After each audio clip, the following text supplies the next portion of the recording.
तो फ्रेंड्स, कैसे हैं आप लोग। फ्रेंड्स, स्वागत है आपका मेरे इस चैनल पे जिसका नाम है पर्ल इंजीनियरिंग। फ्रेंड्स, मैं इस चैनल पे इलेक्ट्रिकल ऑटोमेशन और सीसीटीवी कैमरे से रिलेटेड वीडियोज़ बनाता हूं। तो फ्रेंड्स, अगर आप हमारे चैनल पे नए हो तो हमारे चैनल को सब्सक्राइब जरूर कर लीजिए और हमारे इस बेल आइकन को भी दबा लीजिए ताकि जैसे ही मैं वीडियो अपलोड करता हूँ आपको उसका नोटिफिकेशन मिलता रहे। फ्रेंड्स, आज का वीडियो जो है वो बहुत ही इंपॉर्टेंट है हमारा इलेक्ट्रिकल ऑटोमेशन के फील्ड में। आज के वीडियो में हम सॉलिड स्टेट रिले के बारे में समझेंगे। सॉलिड स्टेट रिले जो यहाँ पे मैं दिखा रहा हूँ फ्रेंड्स, इस सॉलिड स्टेट रिले जो होता है एक तरीके का एक इलेक्ट्रॉनिक स्विचिंग डिवाइस है। ये एक कॉन्टैक्टर की तरह वर्क करता है फ्रेंड्स। इलेक्ट्रोमैकेनिकल रिले जो होता है हमारा कॉन्टैक्टर और इलेक्ट्रोमैकेनिकल रिले उसके तरह ही वर्क करता है, लेकिन इसका ऑपरेटिंग प्रिंसिपल जो है एकदम अलग है। ये जो होता है फ्रेंड्स, ये सेमीकंडक्टर को यूज करके बनाया जाता है जिसमें हम थायरिस्टर और ट्रांजिस्टर का यूज़ करते हैं। इससे हम हेवी लोड को स्विच करते हैं एकदम स्मॉल वोल्टेज से, स्मॉल कंट्रोलिंग वोल्टेज से हम एक हेवी लोड को भी स्विच कर सकते हैं, जैसा कि कॉन्टैक्टर होता है फ्रेंड्स। कॉन्टैक्टर में फ्रेंड्स क्या होता है कि हम coil voltage, small coil voltage से हम हेवी करंट को स्विच करते हैं, हेवी लोड को स्विच करते हैं। लेकिन इसमें और हमारे सॉलिड स्टेट रिले में बहुत अंतर है। ये सारी चीज़ों को आज मैं एक एक करके एक्सप्लेन करता हूँ फ्रेंड्स।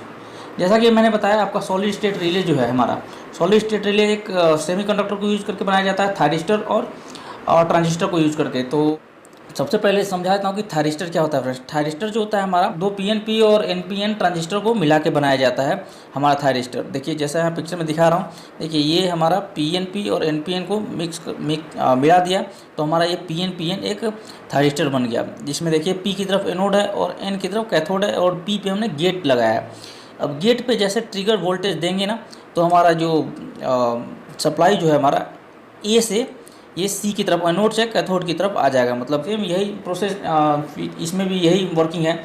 जैसे हम इस जो हमारा इनपुट है हमारा, यहाँ पे हम देखिए इनपुट 5 से 24 वोल्ट डीसी है, तो 5 से 24 वोल्ट के बीच में कोई भी वोल्टेज इधर देंगे तो हमारा जो ये 1 और 2 टर्मिनल ये जो है ये एनसी हो जाएगा। जो मतलब यहाँ पे जब हम फेज देंगे तो हमारा फेज यहाँ से निकल जाएगा, और जब तक हम यहाँ पे वोल्टेज नहीं देंगे तो ये एनओ होगा।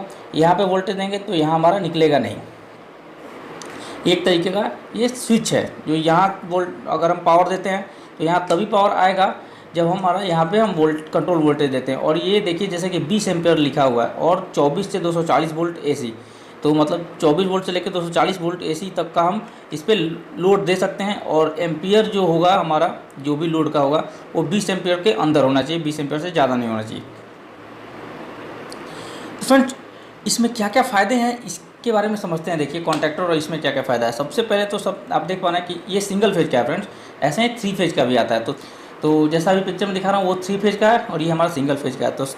तो हम इंडस्ट्री में 3 फेज के जगह पे यूज़ कर सकते हैं, सिंगल फेज भी यूज़ करते हैं हीटर वीटर के लिए। बहुत सारे पैनल में, जैसा आप यहाँ पे देख पा रहे हैं, पैनल में हमने हीटर के लिए यूज़ किया हुआ है यहाँ पे। तो इसमें देखिए इसका और कॉन्टैक्टर में क्या हमें इसको लगाने से फ़ायदा है, ये सारी चीज़ें बता देता हूँ। सबसे पहले तो ये आप देख रहे हैं कि साइज़ में बहुत स्मॉल होता है, कॉम्पैक्ट साइज़ का होता है, क्योंकि इसमें कोई भी मैकेनिकल पार्ट्स नहीं होते हैं। दूसरा, एक जब ये वर्क करता है, ऑपरेशन जो होता है एकदम साइलेंट होता है, लेकिन वही कॉन्टैक्टर को जब हम वोल्टेज देते हैं ये बहुत तेज़ आवाज़ करता है।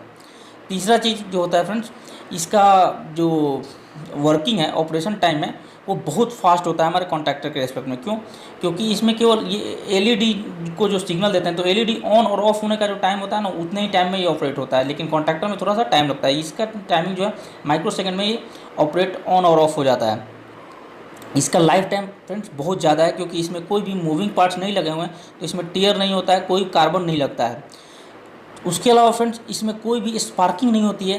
कॉन्टैक्टर में जब हम लोड को स्विच करते हैं, डायरेक्ट लोड को स्विच करते हैं तो स्पार्किंग होती है, जब ये ऑन भी करते हैं तो भी एक स्पार्किंग होती है। तो कोई भी ऐसी जगह जहाँ पे एक्सप्लोजन हो सकता है तो वहाँ के लिए कॉन्टैक्टर बहुत खतरनाक रहता है, तो उस जगह के लिए सबसे बेस्ट होता है फ्रेंड्स। बहुत कम सेंसिटिव होता है वाइब्रेशन वाले जगह में, जहाँ ह्यूमिडिटी है, जहाँ डस्ट है, जहाँ मैग्नेटिक फील्ड है, तो वहाँ पे उन सारे जगहों के लिए ये सबसे बेस्ट है, क्योंकि यहाँ पे इसको वाइब्रेशन से कोई फ़र्क नहीं पड़ता। अगर डस्ट है बहुत सारा हमारी इंडस्ट्री में तो भी फ़र्क नहीं पड़ेगा, लेकिन यही कॉन्टैक्टर पे बहुत फ़र्क पड़ता है। अगर डस्ट आता है तो हमारा कॉन्टैक्टर का जो हमारे किट होते हैं उसके अंदर डस्ट आ जाते हैं तो हमारा जो इनपुट है वो आउटपुट बराबर नहीं मिल पाता है हमें। दूसरा, हमिंग साउंड होने लगता है। कोई भी ऐसा जगह जहाँ पे बहुत ज़्यादा बार हमारे कॉन्टैक्टर को ऑन और ऑफ किया जाना है तो वहाँ पे हमारे कॉन्टैक्टर में प्रॉब्लम होने लगता है। तो ऐसी जगह के लिए भी बहुत अच्छा है, क्योंकि हम कितनी बार भी ऑन ऑफ करें इसमें प्रॉब्लम नहीं आने वाला है, और इसका लाइफ साइकिल भी ज़्यादा है फ्रेंड्स। इसका एक ही डिसएडवांटेज है फ्रेंड कि ये हेवी करंट पे अगर जब हम इसको लोड यूज़ करते हैं तो ये थोड़ा गर्म होता है, तो उसके लिए हमें हीट सिंक यूज़ करना पड़ता है। तो हीट सिंक इसके नीचे लगा देते हैं, जैसा भी आप पिक्चर में दिखाया उस तरीके से यहाँ पे हीट सिंक लगाना है और तब इसे यूज करना है फ्रेंड्स। तो अब आप तो समझ गए कि इसका फ़ायदे क्या है, और कॉन्ट्रैक्टर से बस थोड़ा सा ही महंगा रहता है, बहुत ज़्यादा महंगा नहीं रहता है फ्रेंड्स। तो अब हम इसके वायरिंग को समझते हैं फ्रेंड्स। तो वायरिंग में देखिए, मैंने जैसे ही पहले बताया सिंगल फेज का है, तो सिंगल फेज में आप देखिए इनपुट में यहाँ पे लिखा हुआ है कि 5 से 24 वोल्ट डीसी इनपुट है, और आउटपुट जो है लोड की तरफ है, ये 24 से 240 वोल्ट को स्विच करेगा फ्रेंड्स, इतने वोल्टेज को, और 20 एम्पियर इसकी कैपेसिटी है। इसी तरीके से आप यहाँ पे दूसरा देख पा रहे हैं, ये दूसरा हमारा 3 फेज का है। इसमें कंट्रोल वोल्टेज देखिए, आप देख पा रहे हैं कि जो अभी दिखा रहा हूँ यहाँ पे 30 वोल्ट तक है डीसी, और उसके अलावा एक और आप देखिए इसमें आप एसी कंट्रोल वोल्ट भी है, मतलब 230 वोल्ट तक एसी से भी हम इसको ऑन ऑफ करा सकते हैं। मतलब ये देखिए 3 फेज का जो सिस्टम होता है उसमें क्या होता है कि हम जब कंट्रोल वोल्टेज देते हैं यहाँ पे, तो ये जो हमारा 3 फेज है, ये इनपुट जब 3 फेज देंगे तो आउटपुट में हमारा 3 फेज आ जाएगा, अगर हम जब भी कंट्रोल वोल्टेज देंगे तो एकदम कॉन्ट्रैक्टर की तरह वर्क करता है। तो ज़्यादातर हमारे इंडस्ट्री में 3 फेज के लिए मोटर के लिए इसको यूज़ करते हैं, और सिंगल फेज के एप्लीकेशन के लिए लोड के लिए इसको यूज़ करते हैं। तो इसको अभी इसका कनेक्शन करके दिखा देता हूँ। तो सबसे पहले हमने एक SSR लिया, उसके अलावा एक SMP लिया, और एक लाइट लिया, और एक पुश बटन ले लिया। अब सबसे पहले हमने हमारे SMP को लाइन और न्यूट्रल दे दिया, और यहीं से क्या करेंगे, न्यूट्रल एक वायर जो है अपने लाइट को डायरेक्ट दे देंगे। उसके बाद क्या करेंगे, फेज का वायर जो है अपने SSR के 1 नंबर को दे दिया, और 2 नंबर से एक वायर उठा के हमने लाइट को दे दिया। तो लाइट को फेज न्यूट्रल मिल गया। अब क्या करेंगे कि 0 वोल्ट जो है हमारे निगेटिव पे दे दिया SSR के, और पॉजिटिव 24 वोल्ट हमने दे दिया एक पुश बटन को, और पुश बटन से होते हुए हमने SSR को पॉजिटिव पे दे दिया। तो फ्रेंड्स, सिंगल फेज SSR की वायरिंग सेम ऐसी ही करनी है, बहुत आसानी से कर सकते हैं इसकी वायरिंग, ज़्यादा कॉम्प्लिकेशन नहीं है। अब इसका प्रैक्टिकल भी देख लेते हैं। तो जैसा अभी वायरिंग मैंने आपको करके दिखाया है, उसी तरीके से सेम मैंने अभी प्रैक्टिकल वायरिंग कर दिया है यहाँ पे। तो देखा, तो अब इसको टेस्ट कर लेते हैं। SMP को ऑन करते हैं, SMP को सप्लाई मिल गया। अब जैसे हम इसको ऑन करेंगे हमारा लाइट ऑन हो जाएगा, ये देखिए, देख पा रहे हैं। तो इस तरीके से हम इसकी टेस्टिंग कर लिए। अब फ्रेंड्स, जैसे अभी मैंने इसको पुश बटन के थ्रू ऑन किया है, अब मैं इसको सेंसर के थ्रू भी ऑन करके आपको ड्राइंग में दिखा देता हूँ। उसके बाद 3 फेज का जो सॉलिड स्टेट रील है उसकी वायरिंग करके दिखा देता हूँ ड्राइंग में। अब फ्रेंड्स, यहाँ पे पुश बटन की जगह हमने NPN NO सेंसर लिया है। तो वायरिंग मैं यहाँ पे ऑलरेडी कर दिया है, केवल आपको एक्सप्लेन कर दूंगा। तो देखिए, सबसे पहले हमने क्या किया कि अपने SMP को लाइन न्यूट्रल दिया। उसके बाद क्या किया, हमारा NPN NO सेंसर को हमने पॉजिटिव 24 वोल्ट और निगेटिव 0 वोल्ट दे दिया, ब्लू और ब्राउन कलर में। उसके बाद क्या किया, जो सेंसर का आउटपुट है ब्लैक कलर, NPN है तो मतलब कि निगेटिव आउटपुट होगा, तो हमने ब्लैक से एक वायर उठा के हमने निगेटिव पे डाल दिया अपने SSR के, और पॉजिटिव वायर हमने SSR को डायरेक्ट दे दिया। उसके अलावा क्या किया फ्रेंड्स, तो अब SSR का इनपुट साइड में हमने 24 वोल्ट दे दिया। अब आउटपुट साइड में वायरिंग शुरू करते हैं। तो सबसे पहले मैंने एक रेड कलर का वायर जो है, और लाइन जो 220 वोल्ट का वायर है, वो सीधे हमने 1 नंबर पे दे दिया आउटपुट साइड में, और 2 नंबर से एक वायर उठा के हमने सीधे लाइट को दे दिया, और लाइट को न्यूट्रल डायरेक्ट दे दिया। तो अब क्या होगा, जब भी सेंसर के सामने कोई भी ऑब्जेक्ट आएगा तो हमारा इस सेंसर को सिग्नल मिलेगा, और वो हमारा इनपुट मिल जाएगा SSR को उसके थ्रू, और जैसे इनपुट मिलेगा तो आउटपुट के थ्रू हमारा लाइट ऑन हो जाएगा। तो फ्रेंड्स, अब इसी तरीके से हम अपने 3 फेज SSR की वायरिंग भी कर लेते हैं 3 फेज मोटर के लिए। तो यहाँ पे हमने एक MCB लिया, एक MPCB लिया, एक 3 फेज का SSR लिया जिसमें 220 वोल्ट की कंट्रोलिंग है, और एक सिलेक्टर स्विच लिया। अगर हमें पुश बटन के थ्रू वायरिंग करनी है तो हमें पुश बटन का होल्डिंग बनाना पड़ेगा, इसलिए उसके लिए एक्स्ट्रा रिले भी यूज़ करना पड़ेगा। तो इसलिए हम यहाँ पे सिलेक्टर स्विच के थ्रू वायरिंग करेंगे। तो अभी सबसे पहले हमने अपने 4 पोल के MCB पे हमने 3 फेज इनपुट और न्यूट्रल दे देना है। तो सबसे पहले हमने यहाँ पे 3 फेज इनपुट और न्यूट्रल दे दिया।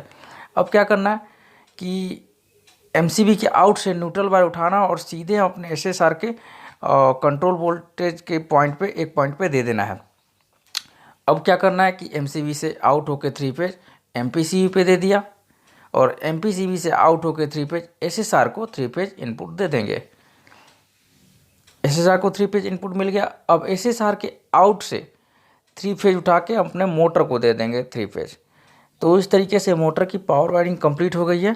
अब कंट्रोलिंग बचा है, तो कंट्रोल को न्यूट्रल तो दे दिया, अब केवल फेज देना है। तो फेज हम अपने सिलेक्टर स्विच के NO के थ्रू देंगे। तो फेज डायरेक्ट उठा के सिलेक्टर स्विच के NO को दिया और NO से आउट होकर हमने SSR को कंट्रोलिंग दे दिया। अब जब भी हम सिलेक्टर स्विच ऑन करेंगे हमारा मोटर ऑन हो जाएगा। तो फ्रेंड्स, अब आप समझ गए होंगे कि 3 फेज SSR की वायरिंग कैसे करते हैं।